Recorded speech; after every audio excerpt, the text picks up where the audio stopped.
என் நெஞ்சில் குடியிருக்கும்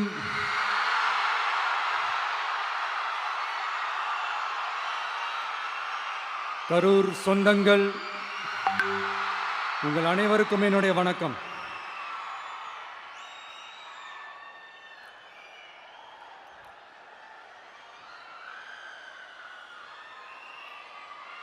ஒரு மனுஷன் லைஃப்ல எவ்வளோ பெரிய ஒரு உயரத்துக்கு போனாலும்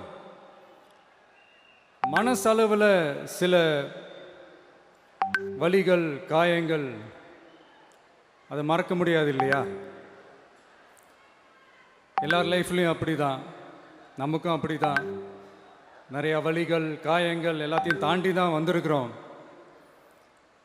ஆனால் எல்லாத்தையும் விட ரொம்ப ஜாஸ்தியான அந்த வலியும் அந்த காயமும் எனக்கு அந்த கரூர் சம்பவம் தான்.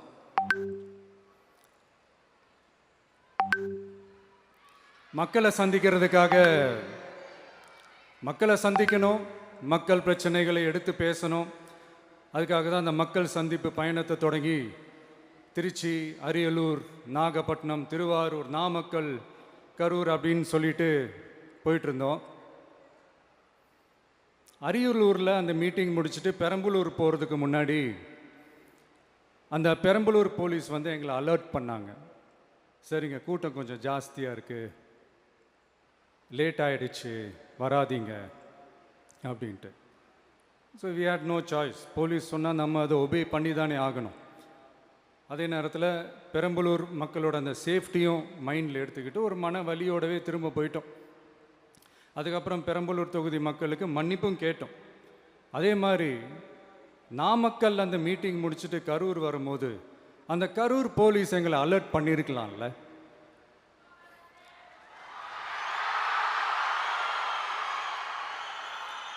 இல்லை சார், இங்கே எதிர்பார்த்ததை விட கொஞ்சம் கூட்டம் அதிகமாக இருக்குது, கண்ட்ரோல் பண்ண முடியல, வராதிங்க.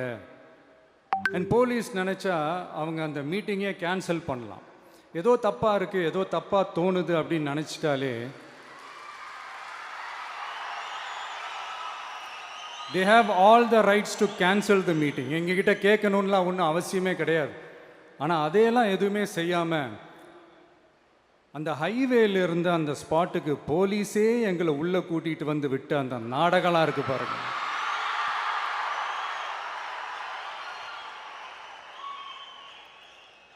நம்பிட்டேங்க, முழுசாக நம்பிட்டேன். அன்னைக்கு இருந்த அந்த கரூர் போலீஸ் பேசும்போது தேங்க்ஸ்லாம் சொன்னேன் அவங்களுக்கு. எனக்கு தெரியாது இப்படி ஒரு நாடகம் நடக்கும். இதுக்கெல்லாம் யார் காரணம்? இதெல்லாம் யார் சொல்லி செஞ்சது? இப்படி பண்ணுங்க, அப்படி பண்ணுங்க, சப்போஸ் அப்படி நடந்தா இப்படி பண்ணுங்க, சப்போஸ் இப்படி நடந்தா இந்த மாதிரி இன்ஸ்ட்ரக்ஷன்ஸ்லாம் கொடுத்து அந்த ப்ரெஷர் போடுறது யார்?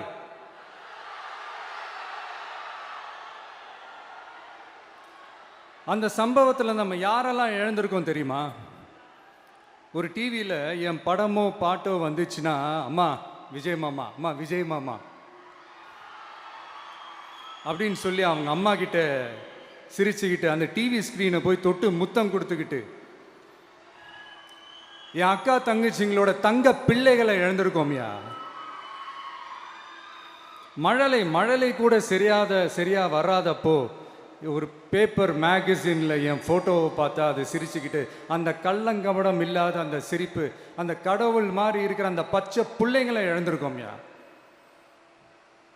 என் அக்கா தங்கச்சி, அண்ணன், தம்பி, குடும்ப உறவுகளை இழந்து அந்த வலியோட இருக்கிற என்ன நீங்கள் ஏளனமாக பேசுகிறீங்களா? என் மேலே பழிய தூக்கி போடுறீங்களா? இப்படி ஒரு சம்பவம் நடந்துருச்சு. இது ஏன், எதனால், அதுக்கான பின்னணி என்னன்ட்டு அந்த வலியோட வீட்டில் உட்கார்ந்துட்டு இருக்கிறேன். ஓடி ஒளிஞ்சிட்டான்னு வர சொல்கிறீங்களா? வாயின்னு முன்னிருந்தா என்ன வேணாலும் பேசுவீங்களா?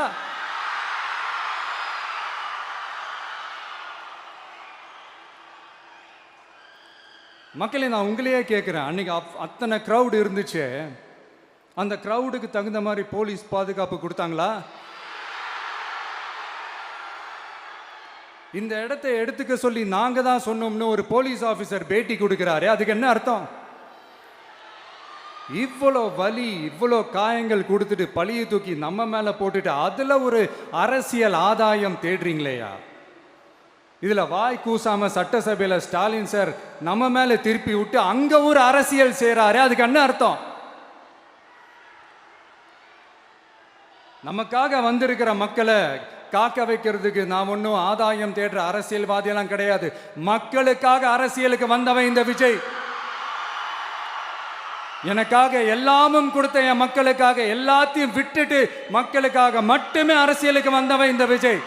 அவங்களுக்காக நன்றி கடன் செலுத்துறதுக்காக மட்டுமே அரசியலுக்கு வந்தவன் இந்த விஜய். உங்களுக்கு தான் இந்த விஜயை பத்தி நல்லா தெரியுமே.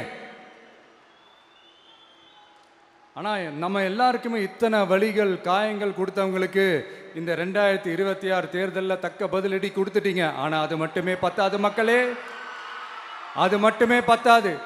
காலகாலத்துக்கும் எழுந்திருக்கவே முடியாத அளவுக்கு நிரந்தரமான ஒரு பதிலடியை நீங்க கொடுத்துக்கிட்டே இருக்கணும்.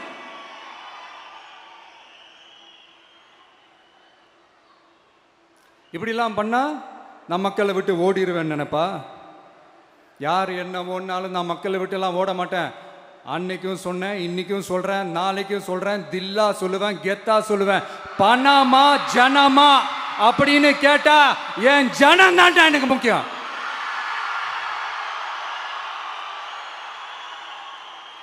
மக்களே, உங்களை விட எனக்கு இந்த காசு பணம் முக்கியமா என்ன?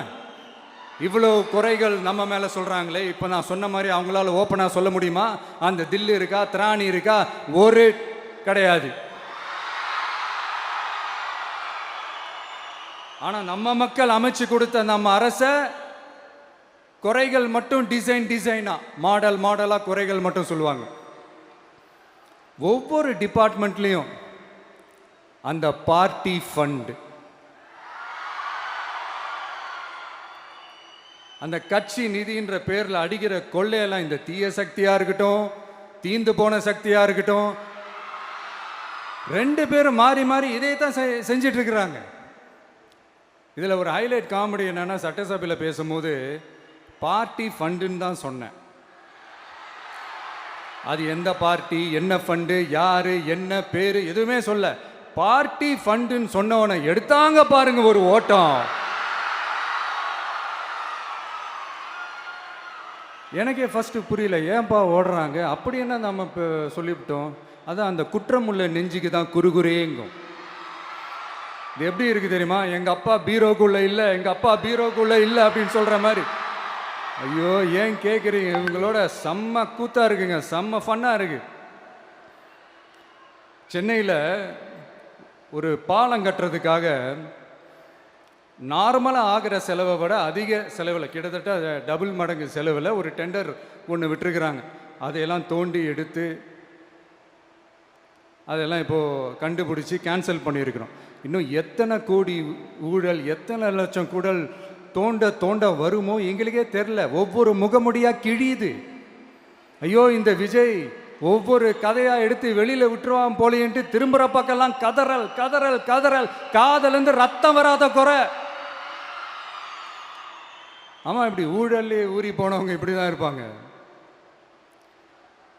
இந்த 50-55 நாட்களில் அங்கே செஞ்ச சில விஷயங்கள்லாம் சட்டசபையிலே எடுத்து சொன்னேன். பட் இங்கே ஒரு சில விஷயங்கள் சொல்லணும்னு நினைக்கிறேன். இந்த மின்சாரத்துறையில் இதுக்கு முன்னாடி போட முடியாமல் இருந்த அந்த பதவி உயர்வை இப்போ தான் எங்களால் போட முடிஞ்சுது.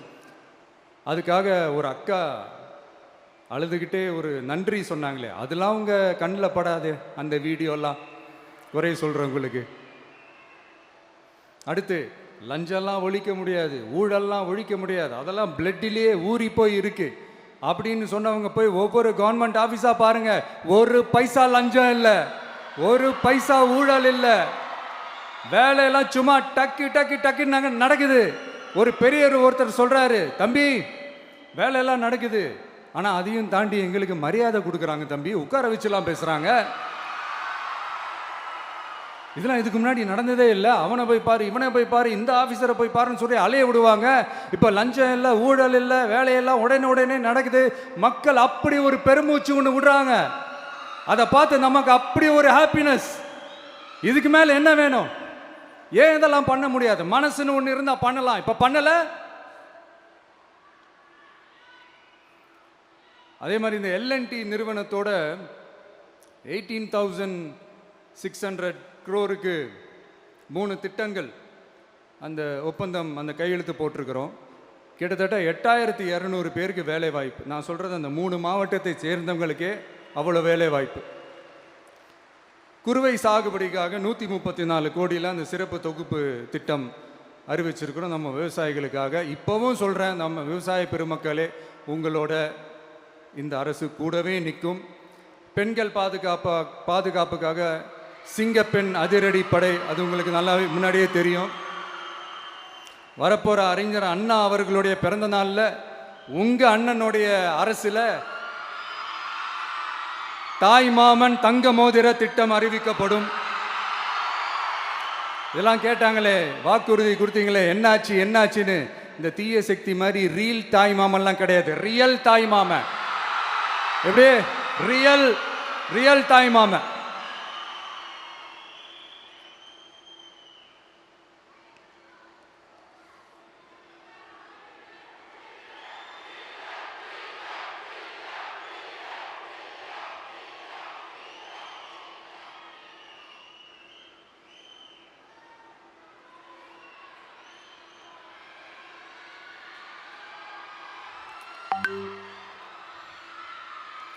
இந்த தீய சக்தியை பற்றி, அவங்க நிர்வாகத்தை பற்றி ஒரு வெள்ளை அறிக்கை ஒன்று வெளியிட்டோம்ல, அது ஷார்ட் அண்ட் ஸ்வீட்டாக சொல்லணுன்னா, ஒரு ஓட்ட பாத்திரத்துக்குள்ளே தண்ணி ஊற்றிக்கிட்டே இருந்திருக்கிறாங்க. பாத்திரம் எம்டியாகவே இருந்திருக்கு, ஆனால் ஊற்றின தண்ணி தான் எங்கே போச்சுன்னு தெரில. கடவுளுக்கு தான் வெளிச்சம். அது மாதிரி இப்போ நம்ம சொன்னதெல்லாம் சும்மா ஒரு சாம்பிள் தான். இன்னும் வரப்போகிற நாட்களில் உங்கள் அரசனுடைய அந்த விஸ்வரூபத்தை நீங்கள் பார்ப்பீங்க. அடுத்து வாயத்தொடங்க சிஎம். அடாடா, உங்கள் சிஎம்ஐ நெஞ்சிலேயே குத்திட்டு வந்தீங்க பாருங்க, அதெல்லாம் வேற லெவல்.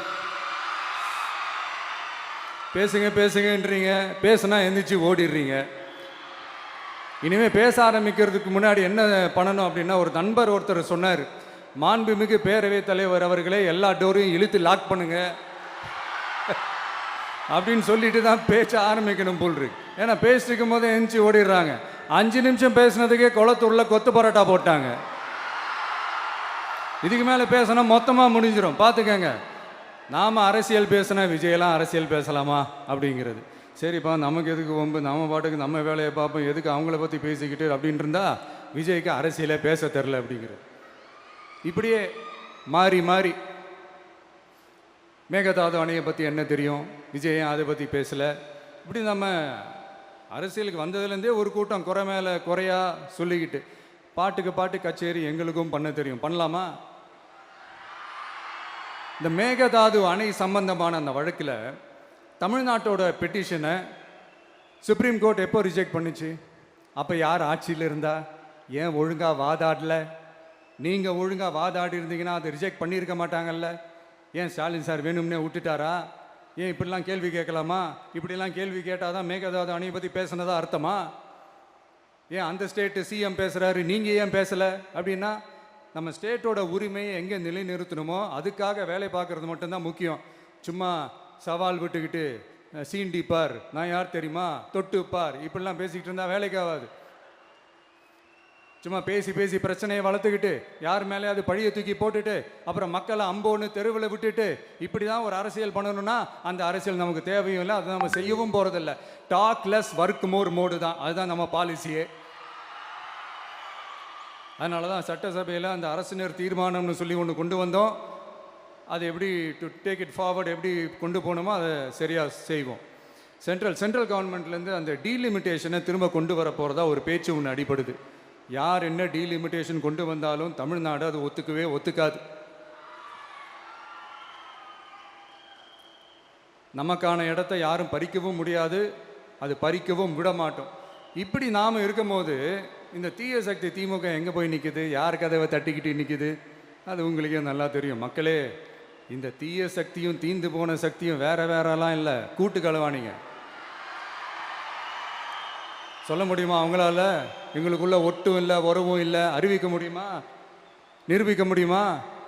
இந்த வரப்போகிற இடைத்தேர்தலில் அதை நிரூபித்து காட்டுங்க, அப்புறமா பேசுங்க. மக்களை, என் மனசை விட்டு கரூர் எப்பவும் நீங்கவே நீங்காது.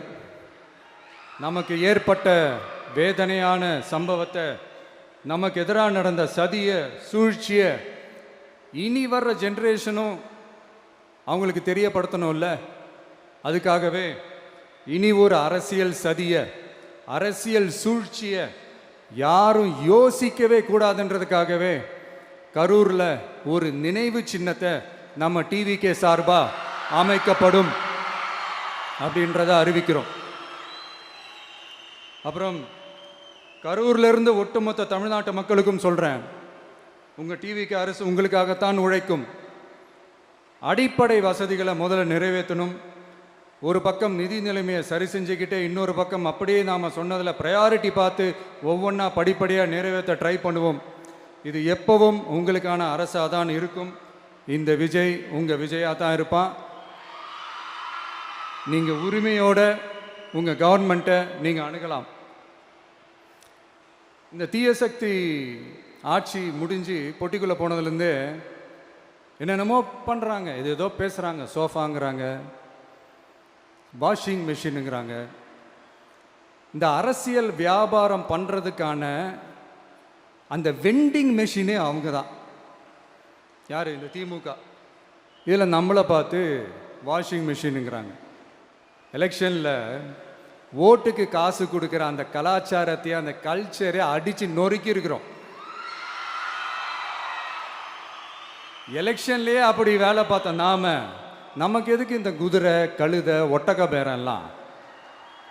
மக்களின் பக்கம் அப்படி இருக்கும்போது நமக்கு எதுக்கு இந்த பேரெல்லாம்? இந்த திருட்டு திமுக ஆட்சியை வச்சுக்கிட்டு ஊரடிச்சு ஒலையில போட்டு இந்த கொள்ளையை அடிச்சதுனால தான் உங்க கரூர் கம்பெனி ஓனர் ஒருத்தர் எங்க எங்க இருக்காருன்னே தெரியாம ஓடு ஓடு ஓடு ஓடு ஓடு ஓடு ஓடு ஓடு வராம் பாரு வேட்டக்காரன் ஓடினே இருக்கிறாரு. இன்னொருத்தர் ஃபாரின்ல போய் ஒளிஞ்சுக்கிட்டார். ஃபாரின் ஸ்டாலின் சார்ன்னு நினச்சிட போறீங்க. அவர் இல்லை. எனக்கு எப்பவுமே ஸ்டாலின் சார் மேல ஒரு தனி பாசம் ஒன்று உண்டு. அவர் கிடையாது, இவர் வேற. சிங்கப்பூருக்கு செக்கப்புக்கு போனார்ல அவரு.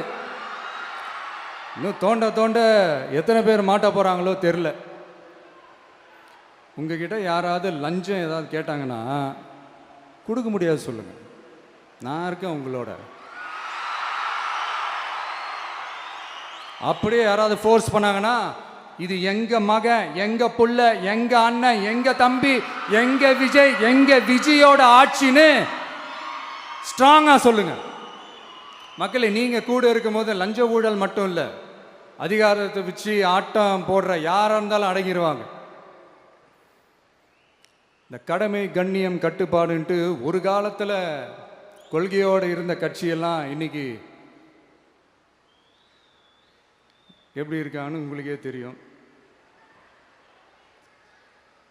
அதாவது இந்த டிவிகே கட்சியோட தலைவரை எதிர்க்கிறதுல ஒரு நியாயம் இருக்கு. ஏன்னா உங்க பொழப்பில் மண்ணள்ளி போட்டான். என்ன, இந்த ஊழல் லஞ்சம்லாம் பண்ண மாட்டேன்னு சொல்லி உங்கள் அரசியலையே ஒரு தெருமுனைக்கு கொண்டாந்து விட்டான். மக்கள் வேற அவனை தான் நம்புகிறாங்க. ஸோ இந்த விஜயை எதிர்க்கிறதுல ஒரு அரசியல் நியாயம் இருக்குது, அதை புரிஞ்சிக்கலாம். ஆனால் இன்னைக்கு இந்த விஜயை மக்கள் ஓட்டு போட்டு ஜெயிக்க வச்சு ஒரு தீர்ப்பை கொடுத்து மக்களுக்காக வேலை செய்யறதுக்காக முதலமைச்சராக உட்கார வச்சிருக்கிறாங்க. என்னமோ இன்னமும் நீங்கள் தான் ஆட்சியில் இருக்கிற மாதிரி. விஜய் கரூருக்கெல்லாம் போகக்கூடாது, விஜய் இங்கே போகக்கூடாது, அது செய்யக்கூடாது, இது செய்யக்கூடாதுன்னு எனக்கு புரியலையே. ஆட்சியில் இருக்கும் போது தான் இவ்வளோ கட்டுப்பாடெல்லாம் போட்டிங்க, எஸ்ஓபிஸ்லாம் போட்டிங்க, ஸ்டாலின் சார் ஆப்ரேட்டிங் ப்ரொசீஜர்லாம் போட்டிங்க. இப்போவும் அதே பண்ணிட்டு இருந்தீங்கன்னா என்ன சார் நியாயம்?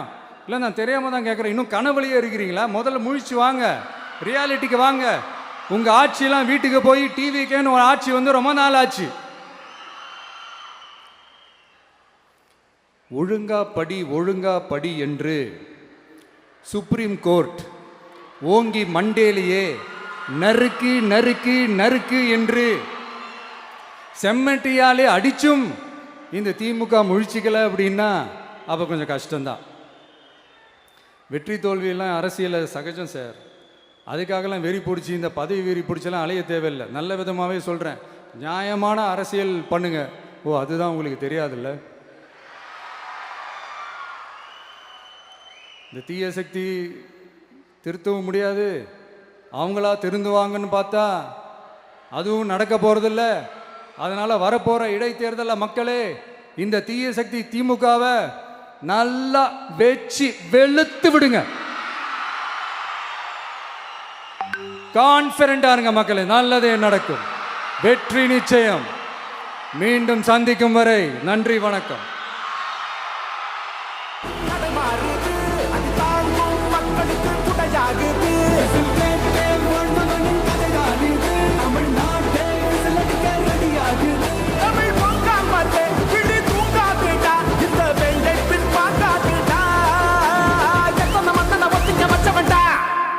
நான் தன்னந்தனியாளு, நீ நம்ம பாரு.